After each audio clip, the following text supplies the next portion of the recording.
J'ai vu des nouveaux regards de mon cheval, j'ai vu des nouvelles postures, j'ai vu qu'il avait plaisir à apprendre. Il apprenait vraiment à communiquer avec nous et ça a été fantastique. Ça a été la plus belle chose qu'il ait pu nous donner. J'ai vraiment découvert une autre facette de mon cheval. J'ai l'impression d'avoir rencontré une partie de son âme. Il m'offre petit à petit sa confiance grâce à Aurélia et je lui en serai éternellement reconnaissante. Bonjour à tous. Alors aujourd'hui je suis vraiment contente de vous retrouver dans cette nouvelle vidéo qui fait suite à la vidéo qui a été postée la semaine précédente où je vous retrace tout le travail qui a été réalisé pour mon mémoire avec le cheval Tekoa. Je vous remets évidemment la vidéo en lien ici au-dessus. Je m'excuse déjà pour ma voix qui n'est vraiment pas terrible, qui est un peu enrouée, je suis en pleine période d'allergie, donc voilà, on va essayer quand même de faire quelque chose de clair dans cette vidéo. Alors suite du coup à la vidéo de la semaine passée, voilà, j'ai obtenu le certificat officiel de comportementaliste équin. Et donc voilà, j'ai officiellement terminé ce long parcours. Je vous remets également en lien les deux vidéos où je vous parle de ma formation à la voix avec Catherine Sen. Et donc dans cette formation, j'ai principalement appris l'approche du cheval à la voix, la pédagogie positive et également tout ce qui est psychologie équine. Et donc tout ça plaît également à la méthode que j'avais commencé à mettre en place de mon côté. Je sens maintenant que j'ai vraiment énormément d'outils pour aborder énormément de cas et de chevaux différents. La construction de mon écurie devrait commencer très prochainement, au plus tard cet automne. Et donc j'espère fin de l'année prochaine que tout sera pratiquement terminé et que je pourrai donc vous annoncer plus en détail les activités qui auront lieu chez moi. Il y aura évidemment des cours pour les cavaliers et les chevaux, que ce soit pour un problème de comportement en particulier ou que ce soit simplement pour un cheval et un propriétaire qui ont envie de créer du lien un petit peu plus fort, qui ont envie de se trouver, c'est un cheval qu'ils viennent d'acheter, ils ont envie de créer le lien, ou alors de se retrouver, il y a eu par exemple une chute, une perte de confiance l'un en l'autre et ils ont envie de retrouver ce lien, de retrouver la confiance l'un dans l'autre, ou simplement des gens qui ont envie d'accéder un petit peu au travail en liberté, sur un exercice spécifique ou en général. Donc il y a vraiment plein de possibilités. Il y aura également, je suis en train de réfléchir à créer ça, probablement avec mes chevaux, des séances de savoir-être où là simplement on travaille vraiment sur vous, sur votre ressenti par rapport au cheval, sur la bonne énergie à envoyer, le bon savoir-être, tout ce que je vous répète voilà toujours dans mes vidéos, mais pouvoir vraiment le pratiquer en vraie grandeur avec des chevaux qui sont sensibles à ça. Également, il y aura des journées portes ouvertes avec des parcours d'embûches un petit peu impressionnantes, vous avez déjà vu dans mes vidéos. J'ai énormément de tunnels, de passages étroits, j'ai des citrouilles gonflables, j'ai des anneaux dans lesquels sauter. Voilà, énormément d'embûches comme ça, très diverses et variées. J'ai même un appareil à fumer. Là, il y aura des journées portes ouvertes avec un grand parcours dans la carrière où vous pourrez découvrir un petit peu toutes ces embûches. Également des journées portes ouvertes sur le petit Cross Trail Park. Voilà, et donc tout ça vous aurez les infos évidemment en temps voulu. Il y aura évidemment un site internet et un compte Instagram qui seront créés à ce moment-là. Et puis voilà, tout au long de l'année prochaine, vous aurez encore des updates sur la construction. Je vais continuer la série de vidéos construction de notre paradis. On en vient au point central de cette vidéo. Je vous avais dit que suite à la rédaction de mon mémoire, j'avais très envie de publier un livre, donc j'ai retravaillé un petit peu ce mémoire pour que ce soit vraiment plaisant à lire dans un livre. Donc voilà, comme annoncé, le livre de mon mémoire de l'ouverture de la communication avec un cheval renfermé est sorti. Donc voici le livre en question. Je me rapproche un petit peu pour que vous voyez bien. Je ne sais pas si vous voyez bien comme ça. Voilà. Alors pourquoi il y en a deux? En fait il y en a même trois. En fait j'ai voulu que vraiment ce livre soit accessible vraiment au plus grand nombre. Donc il y a une version électronique en e-book qui est vraiment au prix le plus minimal possible, donc qui est vraiment là accessible à tout le monde par Amazon. Ensuite il y a la version livre papier broché Amazon qui est donc cette version-ci.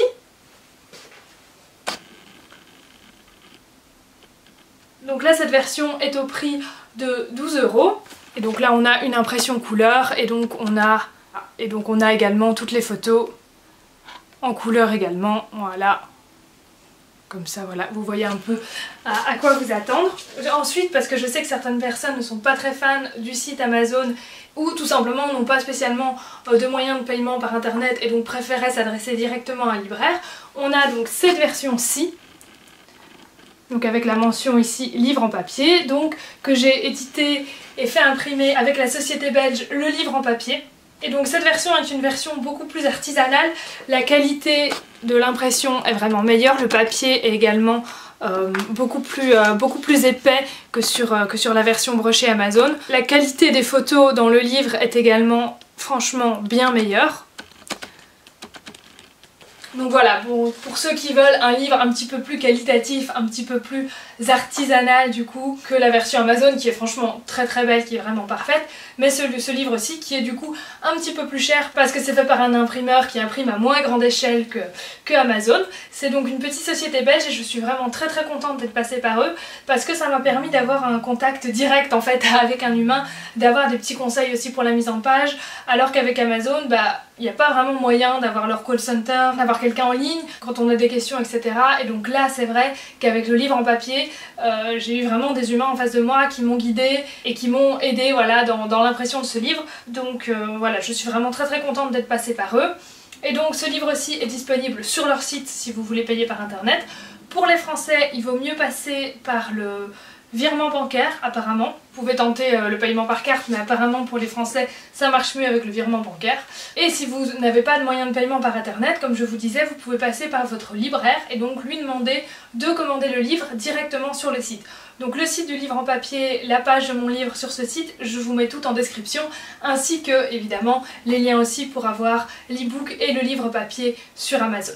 Pour le prix de tous mes livres, j'ai vraiment essayé de rester à des seuils raisonnables, et notamment pour celui-là qui peut paraître un petit peu plus cher, en fait c'est vraiment le prix minimum pour que je ne sois pas en perte au niveau du coût de l'impression. Donc en effet il paraît plus cher, c'est pas que je me suis amusée à taper dans les prix, c'est que simplement si vous achetez le livre, j'ai pas envie de tomber en négatif, même si je ne gagne pas beaucoup dessus, peu importe, mais j'ai quand même pas envie de tomber en négatif. Donc voilà, donc c'était vraiment le prix minimum pour ne pas tomber voilà, dans le négatif.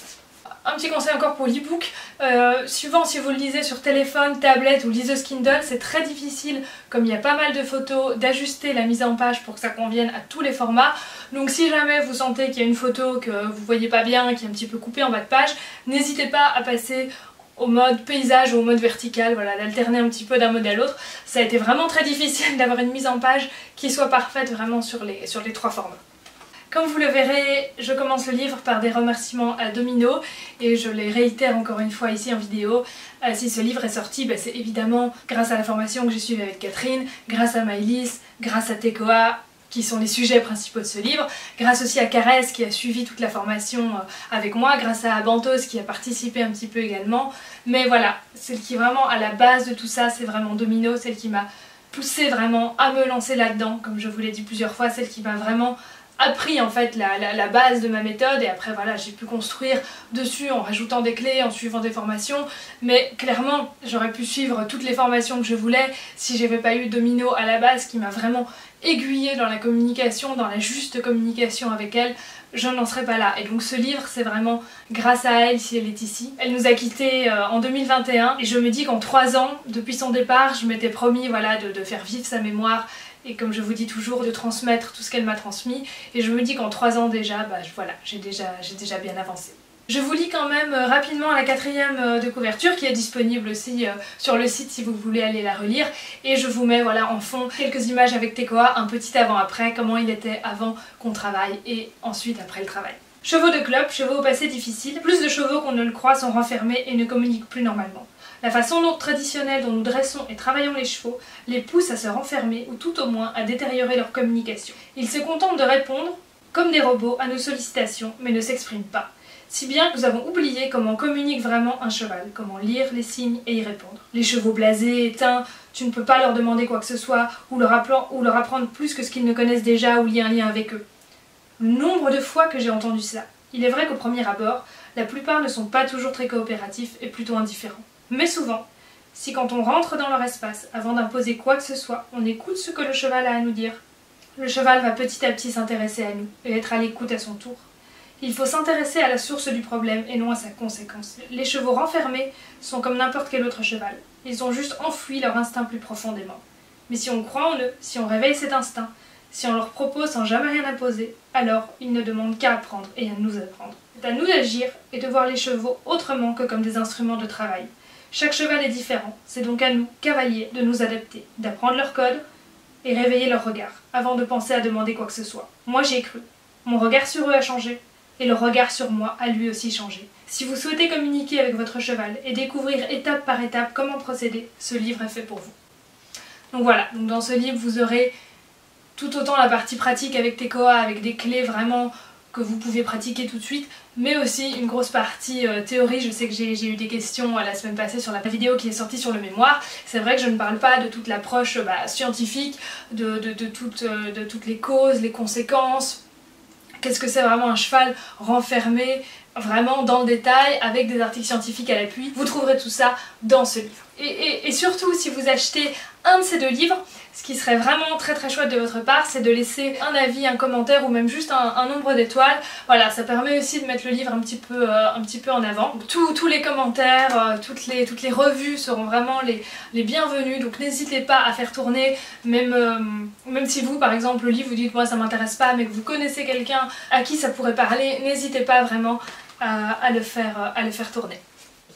Donc voilà, ce livre, on suit le chemin de Tekoa, cheval renfermé qui lui était vraiment fort enfermé de manière vraiment pathologique. Mais comme vous le voyez dans cette 4e de couverture, ce livre s'applique vraiment à énormément de chevaux. Parce qu'énormément de chevaux autour de nous sont renfermés, pas forcément parce qu'ils ont été battus, mais simplement parce que voilà, on les a travaillés à l'usure comme les chevaux de club, ou même si ce n'était pas des chevaux de club, un propriétaire qui est même très bien attentionné, mais qui ne sait pas, qui communique pas bien avec son cheval, qui n'entend pas ce que lui dit son cheval. Au bout d'un moment, le cheval, il peut éventuellement passer par une phase un petit peu agressive, et si toujours rien n'est fait, voilà, il va finir par se renfermer, ne plus communiquer du tout. Et voilà, et on a évidemment plusieurs stades. On a des chevaux qui sont comme Tekoa, vraiment complètement dans leur monde intérieur, complètement ailleurs, mais on a des chevaux qui sont simplement un petit peu mous, un petit peu froids à la jambe, un petit peu distraits. Donc voilà, je suis sûre que certains d'entre vous vous diront « Ah tiens, en fait, peut-être que voilà, mon cheval est concerné, je le trouve un petit peu moins vif en ce moment. » Et donc du coup, ce livre peut être utile pour vous, parce qu'il y a énormément de petits trucs et astuces qui sont donnés. Et donc même si vous piochez là-dedans que quelques petites choses, ça peut déjà aider énormément le cheval. Et puis surtout, même si vous n'avez pas un cheval renfermé, dans ce livre, il y a énormément de petits trucs et astuces pour expliquer comment comprendre ce que nous dit le cheval, comment communiquer avec lui, comment avoir le bon timing. On parle notamment aussi des systèmes émotionnels. Donc voilà, c'est vraiment quelque chose de complet et qui peut vraiment être transposable à tous les chevaux. Même si vous n'avez pas un cheval renfermé, dans ce livre, vous avez notamment ma méthode pour apprendre aux chevaux à venir au-devant de ce qui lui fait peur, à venir au-devant d'objets impressionnants. Voilà, ça qu'on ait un cheval renfermé ou non, ça peut toujours être utile. Et pour la petite anecdote, en fait, cette 4e de couverture, je me suis inspirée d'un texte que j'avais écrit il y a très très longtemps, il y a bien une quinzaine d'années, quand j'ai commencé l'équitation. Donc à l'époque, c'était vraiment mes premiers mois en club, et donc j'avais déjà en fait cette intuition que les chevaux de club étaient vraiment malheureux, étaient vraiment des chevaux renfermés, qu'il fallait chercher à les ouvrir, chercher à établir le dialogue avec eux, à réveiller la petite flamme qu'il y avait en eux. Et c'était déjà voilà ce que j'essayais de faire un petit peu à l'époque. Je me souviens toujours au moment du pansage, j'essayais comme ça de rentrer dans le dialogue. Alors évidemment j'avais pas les connaissances que j'avais maintenant, mais c'est très drôle parce que j'avais déjà cette intuition. Et donc ça m'a vraiment touchée quand j'ai relu ce texte, parce que je me dis de nouveau, je me suis pas écartée en fait de ma voix, de cette envie de dialoguer avec les chevaux. Et cette envie, je l'avais déjà vraiment à mes tout débuts. Et donc voilà, j'ai repris ce texte en le modifiant évidemment, en l'étayant un petit peu. Mais voilà, c'est vraiment très drôle de voir que j'avais déjà cette intuition en commençant, et qui n'a fait évidemment que se confirmer au fil du temps. Alors lorsque j'ai rencontré Aurélia, elle m'a demandé sur quelle problématique je voulais travailler avec mon cheval. Je l'ai regardée un peu perdue parce qu'il y avait tellement de choses sur lesquelles je voulais travailler avec mon cheval qui partaient vraiment de nulle part, que je ne savais pas trop par quoi commencer. Je lui ai donc expliqué que je connaissais pas vraiment le passé de mon cheval, mais que quand je l'ai acheté, il était très compliqué, peu démonstratif, pas fort concentré, pas fort motivé à apprendre, toujours dans l'opposition.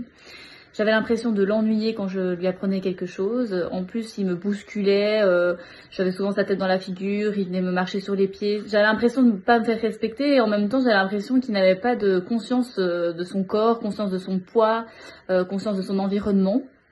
Et du coup c'était un peu compliqué pour lui apprendre des choses. Il est de plus fort raide au niveau de son physique et plutôt rigide au niveau psychologique. Du coup j'ai dit à Aurélia que je voulais bien plutôt apprendre à mon cheval à être motivé, donc à travailler sur la motivation au travail et sur la proprioception. Donc lorsqu'on a commencé, c'était vraiment très compliqué. Au début, il fallait vraiment avoir beaucoup de motivation pour lui, à sa place. C'était très frustrant. J'ai bien cru qu'on allait plusieurs fois abandonner, baisser les bras, mais au fur et à mesure, Aurélia m'a vraiment motivée. Elle m'a dit que ça va aller. Elle a été vraiment très positive et ça m'a beaucoup aidée. J'ai vu alors petit à petit des déclics, j'ai vu des nouveaux regards de mon cheval, j'ai vu des nouvelles postures, j'ai vu qu'il avait plaisir à apprendre, qu'il était tout content, par moments il était fort dans le mouvement, par moments c'était plus tranquille et en fait petit à petit mon cheval a découvert qu'il savait nous montrer ce qu'il voulait ou ce qu'il ne voulait pas. Il apprenait vraiment à communiquer avec nous et ça a été fantastique, ça a été la plus belle chose qu'il ait pu nous donner. J'ai vraiment découvert une autre facette de mon cheval, j'ai l'impression d'avoir rencontré une partie de son âme et que petit à petit il m'offre sa confiance qu'il avait perdue en l'être humain et donc j'en serai éternellement reconnaissante envers Aurélia de m'avoir permis de communiquer ainsi avec moi. Alors du coup, comme vous avez pu le voir, les 3 livres ici, je les ai faits en auto-édition, donc sur Amazon et sur le livre en papier. Je ne suis pas passée par un éditeur standard. On peut croire que l'auto-édition, en fait, du coup, c'est plus simple parce que c'est vrai que ça va assez vite. On ne doit pas attendre la réponse d'un éditeur, ça se fait vraiment très très vite. Par contre, auto-éditeur veut dire vraiment qu'on est éditeur de notre livre. Et donc on doit vraiment se former en fait au métier de l'édition, parce qu'on fait vraiment tout seul. Et franchement, c'est pas si évident que ça si on veut vraiment faire les choses dans les règles, donc je vous fais rapidement un petit point ici pour ceux que ça intéresse, voilà, de vous retracer un petit peu les grandes étapes que j'ai dû suivre. Pour ceux que ça n'intéresse pas, n'hésitez pas à aller tout de suite au chapitre suivant, vous avez les chapitres dans la description, où là je vais vous parler comment j'ai transposé mon mémoire donc sur le travail à pied avec TECOA au niveau voilà, du travail monté. Donc voilà, pour l'auto-édition, on est soi-même éditeur. Donc déjà, c'est tout un travail vraiment de formatage, ça doit vraiment être nickel, il n'y a pas quelqu'un qui va le faire pour vous. Donc il faut réfléchir aux pages paires et impaires dans le livre, aux marges du coup en miroir. Votre marge doit toujours être à l'intérieur du livre, donc une page sur 2, vous avez une marge interne à droite et une marge interne à gauche, donc voilà, tout ça il faut un petit peu le visualiser et puis un petit peu le comprendre. Suivant les sites où vous allez poster, moi voilà, sur Amazon ou sur le livre en papier, vous allez avoir des demandes différentes au niveau des marges. Donc c'est à chaque fois un petit peu du travail, parce qu'à chaque fois que vous changez les marges, vos titres, vos sauts de section vont du coup changer. Et donc vous devez à chaque fois refaire tout l'espaçage en fait entre les grands titres, entre les sections. Ensuite, au niveau de la partie légale, c'est vraiment important de mettre les bonnes mentions légales dans votre livre. Alors voilà, ça va dépendre d'un pays à l'autre. Ça va vraiment être important voilà, de mettre votre copyright déjà, de mettre la mention d'éditeur, donc voilà, que c'est vous l'éditeur. Pas besoin de mettre votre adresse dans le livre, parce que voilà, je sais que des fois les maisons d'édition mettent leur adresse, mais si vous êtes particulier, pas besoin de mettre votre adresse dans le livre évidemment. Les crédits au niveau de la couverture, si vous l'avez fait vous-même tant mieux, mais si vous êtes passé par un site, il faut le mentionner. Et puis après, évidemment, les numéros de référence du livre, que ce soit l'ISBN pour les livres papier, alors ça, vous pouvez en avoir gratuitement par Amazon ou par la plupart des sites d'auto-édition. Vous pouvez aussi en acheter en ligne, à savoir que si vous prenez l'ISBN du site d'auto-édition, vous ne pourrez commercialiser ce livre avec cet ISBN-là qu'à travers cette plateforme-là. Donc ça, toujours bien lire aussi évidemment le contrat que vous avez avec la plateforme. En général, quand on est dans l'auto-édition, on garde complètement ses droits et on peut tout à fait aller poster son livre sur plusieurs plateformes en même temps. Voilà, vous restez le propriétaire de votre livre. Ce qui n'est pas forcément le cas avec les éditeurs standards normaux où là, vous devez rester chez un seul éditeur. Maintenant, voilà, faites toujours attention à ce que vous signez. Par exemple, sur Amazon, si vous vous inscrivez au programme KDP Select, par exemple, pour les e-books, là, vous êtes coincé avec eux, vous ne pouvez pas donner votre manuscrit à une autre plateforme d'auto-édition. Donc ça c'était l'ISBN pour les livres papier. Ensuite pour les e-books vous avez un numéro ASIN, donc ASIN. Pareil, c'est en général fourni par la plateforme d'auto-édition, mais voilà, toujours avoir en tête que c'est important de le mentionner. Dans les mentions légales, dernière chose très importante pour les livres papier, il faut mentionner la date, du moins l'année du dépôt légal. Donc ça c'est une mention, souvent D, / et puis l'année. Donc ça, ici en Belgique, c'est le dépôt à la Bibliothèque Royale de Belgique. En France, ce sera une autre institution. C'est bien aussi de les contacter pour savoir combien d'exemplaires vous devez envoyer. Suivant les livres, c'est 1 ou ça peut être 2. Et donc ça, tout de suite, une fois que votre livre est publié, est en ligne, c'est important d'envoyer les exemplaires à la Bibliothèque Royale. Et à savoir aussi que certaines plateformes d'auto-édition, comme par exemple le livre en papier, ils s'en chargent pour vous. Mais si vous passez par Amazon, c'est important d'avoir ça en tête, de vous dire, si j'édite un livre en papier, il ne faut pas que j'oublie mon dépôt légal. Là, je vous parlais tout à l'heure que votre adresse ne devait pas figurer dans le livre. Par contre, quand vous faites le dépôt à la Bibliothèque Royale, là, c'est vraiment important de mentionner votre adresse. Ils en ont besoin pour faire le filing.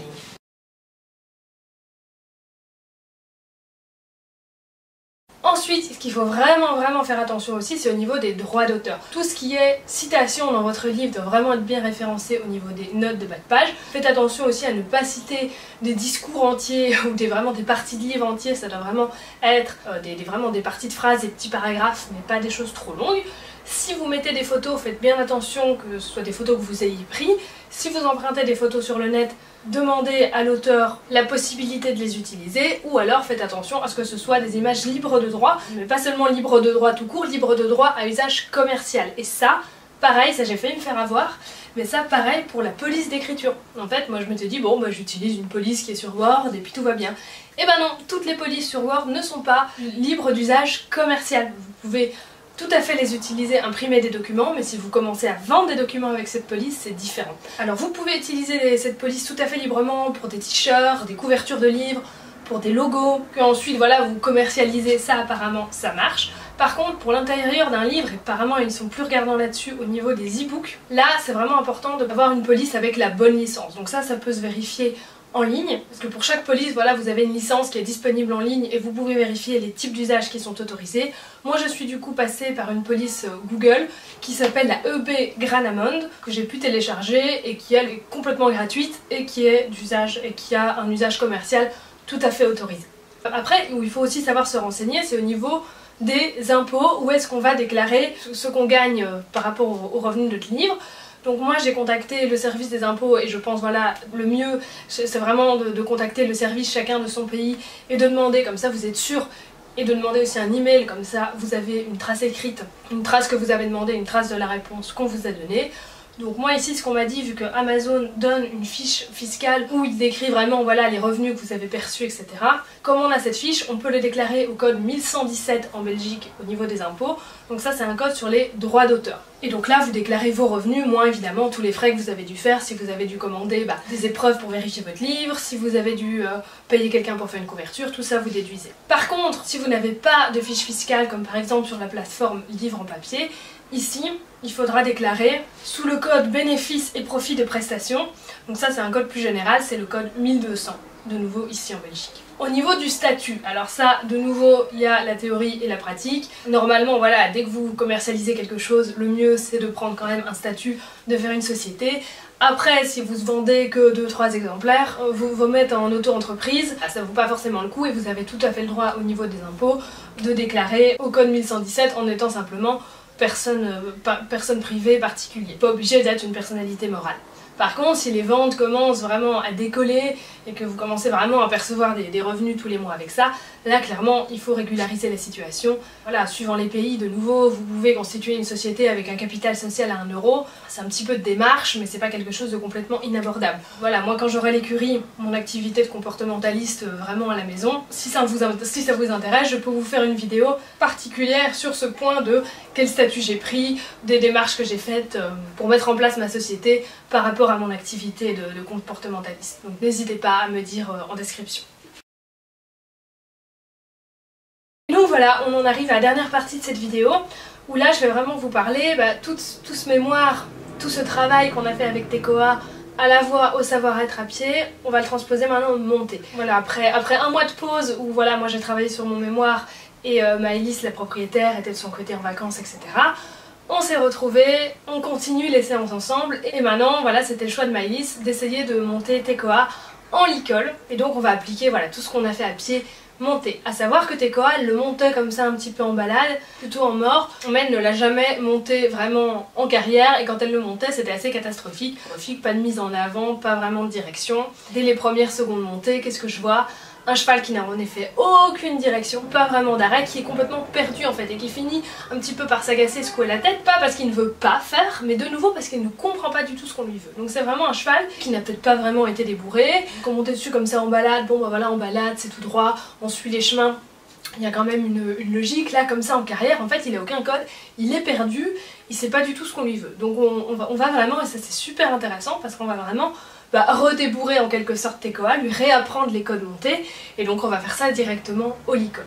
Donc comme toujours, on commence à pied. On lui a fait réviser un petit peu tous les codes qu'il connaît à pied, le marche, l'arrêt, et donc l'arrêt très important.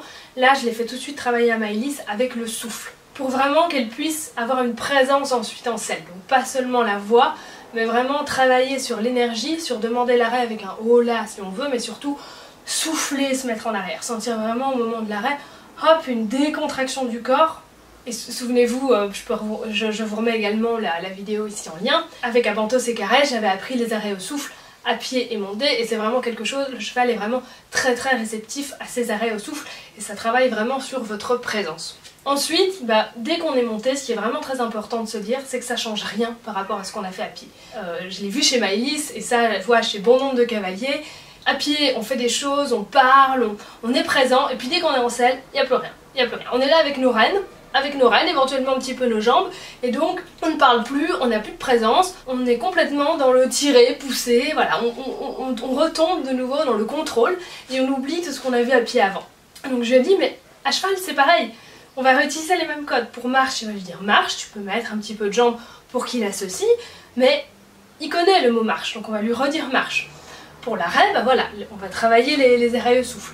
Pour aller entre par exemple deux barres au sol, passer entre deux cônes, etc., tu vas lui dire va. Et ça c'était d'ailleurs très drôle, parce que quand il arrivait face au cône, il était un petit peu là à faire du gauche-droite, etc., à pas trop savoir. Si Maëlys tirait dans ses rênes, il avait tendance à se défendre un petit peu parce qu'il comprenait pas ce qu'on voulait.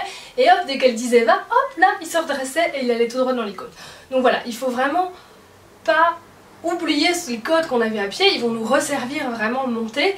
Et même si on a un cheval qui répond aux jambes, qui répond à la main parfaitement, le fait d'utiliser la voix comme ça permet d'être plus léger, ça permet d'être dans la communication, et ça permet au cheval d'être beaucoup plus avec nous, d'être beaucoup plus connecté. Ce qui est important aussi, c'est de nouveau, on utilisait à pied beaucoup la voix d'encouragement, on encourageait beaucoup TKA quand il était dans le juste. On disait voilà, continue, voilà, c'est bien, va, ok, très bien, continue, maintenant viens, voilà. On était toujours en train de lui parler, même quand on ne demandait pas un va, un vient, un marche, on était toujours en train de le soutenir avec la voix remplacer la longe. Je lui dis là c'est pareil, pourquoi tu ne dis rien entre les demandes? Continue à l'encourager, continue à lui parler, ça va le connecter avec toi. Et en effet, TKA était beaucoup plus actif, beaucoup plus en avant quand Maëlys lui parlait, quand elle était présente avec son aide, présente avec sa voix, alors que quand elle était juste présente avec ses jambes et ses mains, on avait un cheval qui faisait un peu n'importe quoi et qui n'avançait plus. Alors évidemment, on apprend également à TKA à réagir à la direction au niveau des rênes, et là, de nouveau, on veut travailler en légèreté, on veut qu'elle réagisse vraiment à deux doigts sur les rênes. Donc, pour le gauche et le droite, on agit énormément avec le poids du corps, donc poids du corps du côté où on ne veut pas que le cheval aille, pour libérer le côté où on veut que le cheval aille, jambes à l'extérieur pour pousser le cheval dans la bonne direction, et au niveau des mains, on va vraiment être très léger, donc c'est-à-dire qu'on va ouvrir la porte du côté où on veut que le cheval aille. On ne tire pas, on va vraiment vers sa bouche et on ouvre et on exagère vraiment le mouvement en fait avec la rêne. On a peu d'action sur le licol au final, mais on fait un grand mouvement, comme ça le cheval voit aussi ce mouvement, et en même temps on s'aide avec la voix, avec le gauche, avec le droite. Pourquoi? Parce que le fait de s'aider avec la voix, le cheval va l'associer aussi, mais surtout, ça aide aussi l'humain à avoir le bon timing, à être juste dans sa demande. Parce que comme voilà, il faut penser au poids du corps, il faut penser à la jambe, il faut penser à écarter la rêne, souvent au final, on est un petit peu lourd dans nos actions, on relâche pas au bon moment, et là c'est vraiment important que dès que TKA, quand on veut par exemple qu'il aille à gauche, que dès qu'il donne un tout petit peu son bout du nez à gauche, même si c'est un millimètre au début, on ne veut pas qu'il nous fasse un cercle super serré. Voilà, on veut simplement lui dire voilà, t'as compris gauche, c'est aller un petit peu à gauche. Après on peut demander plus, mais quand on est comme ça dans l'apprentissage, c'est hyper important de relâcher dès qu'on a la bonne chose. Maëlys avait tendance au début, et ça c'est normal, quand on n'a pas l'habitude d'apprendre vraiment aux chevaux, on se dit bon voilà, je continue, je veux aller à gauche, hop, je continue, tant qu'il n'a pas tourné complètement à gauche. Parce que si je relâche, hop, il repart tout droit. C'est pas grave, il faut lui montrer que hop, il a donné un petit peu son nez à gauche, c'est bon, c'est ce qu'on veut. Et donc ça, le fait de s'aider comme ça avec la voix, hop, on dit gauche, on ouvre la porte, dès que le cheval réagit, hop, on relâche. Et le fait de le verbaliser, de dire gauche, de dire droite, on est beaucoup plus concentré sur la demande qu'on fait au cheval. Et donc du coup, on est beaucoup plus focus sur sa réponse aussi, qu'on note beaucoup plus vite, et du coup, hop, on relâche au bon moment. Au début, on est parti comme ça avec juste des petites demandes de début de direction à gauche et à droite, et ça a été très très vite, c'est-à-dire qu'en une demi-heure de séance, on était parti avec un cheval au début qui avait zéro direction, auquel on essayait de proposer de tourner à gauche, qui ne tournait pas du tout, qui à la fin de la séance commençait à faire des beaux cercles, commençait à faire des slaloms, donc on arrivait à enchaîner gauche-droite entre des bidons, donc vraiment on a une progression vraiment fulgurante. Aussi en début de séance, qu'est-ce qu'on avait? Un cheval de nouveau qui reprenait un petit peu ses travers, qui s'est renfermé en fait. Dès que Maëlys est montée sur son dos, il s'est dit il n'y a plus personne à pied, il n'y a plus rien. Quand on avait commencé la séance à pied, ce jour-là, il était super content, il suivait en liberté, il nous a fait vraiment des beaux slaloms en liberté, vraiment très fins, vraiment très réactifs. Une fois que Maëlys était sur son dos, il est retombé dans ce qu'il connaît et par rapport à la montre, c'est-à-dire hop, se renfermer parce qu'on lui avait pas appris encore autre chose et que je pense qu'à chaque fois qu'il a été monté, comme je vous disais, il n'a jamais vraiment compris ce qu'on lui voulait. Donc hop, tout de suite il était dans sa coquille et donc je dis à Maëlys, ok, de nouveau on reprend vraiment comme à pied, on va commencer par le connecter, on va lui demander des plis à gauche et à droite comme on a fait à pied, donc avec le vient, avec la main qui va vers la tête et qui demande à la tête de venir, sans tirer sur l'arène. Après on peut l'associer un petit peu à l'arène, ensuite apprendre la direction comme je vous ai dit tout à l'heure, mais on va déjà commencer simplement par refaire ce qu'on connaît à pied. Et ça a été pas facile, j'ai dû carrément me mettre à pied à côté de Maëlys et Tekoa pour réenclencher le réflexe du pli à gauche et à droite avec la voix, parce qu'une fois que Maëlys était sur son dos, pour lui c'était plus le même code. Oui, c'était le même vient, c'était le même geste, mais la personne était sur son dos et plus à côté, donc c'était plus pareil pour lui et il était complètement, aucune réaction, complètement figé, complètement ailleurs. Donc je me suis remis à pied à côté, je lui ai demandé les plis, après j'ai dit à Maëlys fais-le avec moi, et puis petit à petit je me suis éloignée, ça a vraiment, on l'a fait 4 fois et c'était bon.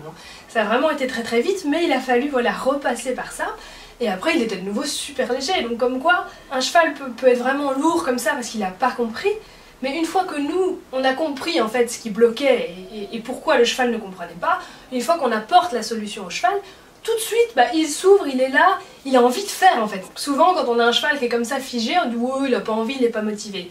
Non, souvent c'est comme Tekoa, c'est juste de la non-compréhension de ce qu'on lui veut, et donc il sait pas. Et donc certains vont être agressifs, d'autres vont être enfermés comme Tekoa, mais c'est pas de la mauvaise volonté, c'était sincèrement j'ai pas compris. Mais dès qu'on lui a expliqué, qu'on lui a montré, il faisait des plis tout légers, sans qu'on tire sur l'arène, il tournait à gauche, à droite plusieurs fois de suite, il était là. Et du coup ça lui a permis d'être de nouveau présent avec nous, parce que après on a commencé d'abord travailler les arrêts au souffle. À chaque arrêt je disais à Maëlys redemande les plis pour le reconnecter. Au début il était un petit peu ailleurs, On devait beaucoup repasser par les plis pour de nouveau raccrocher ce regard, lui dire regarde c'est moi qui suis au-dessus de toi. De nouveau qui réassocie, tu entends ma voix, tu entends tout ce qu'on a fait à pied et hop, je te redemande le regard, regarde, je suis là au-dessus de ton dos, c'est toujours moi, ça n'a pas changé. Donc, très très vite en fait, comme je vous ai dit, après on a fait des slaloms, des choses comme ça, on a eu un cheval qui restait connecté plus longtemps en fait, parce que tout ce qu'il a appris à pied, il l'a transposé très vite monté. C'était un petit peu dur au démarrage parce qu'il n'a pas trop su ce qu'on voulait. Une fois qu'il a dit « Ah ok, c'est la même chose, mon humain a exactement le même comportement qu'à pied », très vite il s'est mis dedans et on a eu un cheval qui était connecté. Je vous disais, on est passé d'un cheval très mou en début de séance à un cheval plus actif en fin de séance, qui est dans la connexion, avec une direction qui commence à être plus légère, des arrêts au souffle, sans agir sur les rênes, et donc voilà vraiment un beau progrès. Et donc on voit ce qui est vraiment important, c'est d'avoir la même présence à cheval que à pied. Et d'utiliser toujours notre voix, toujours notre savoir-être, et pas hésiter à redemander le regard quand on sent une déconnexion. Et toujours pareil, éviter de tomber dans le je pousse avec les jambes, je tire avec les mains, parce que là on perd toute connexion. Et ça permet vraiment à votre cheval d'avoir de nouveau des repères, les mêmes repères qu'on a construits à pied.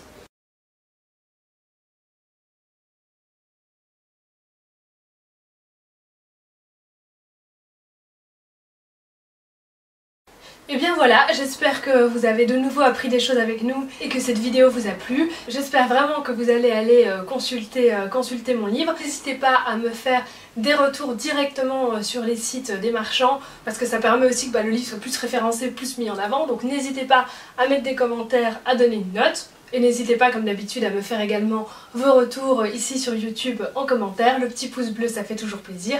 Et puis surtout, abonnez-vous. À bientôt. Merci beaucoup.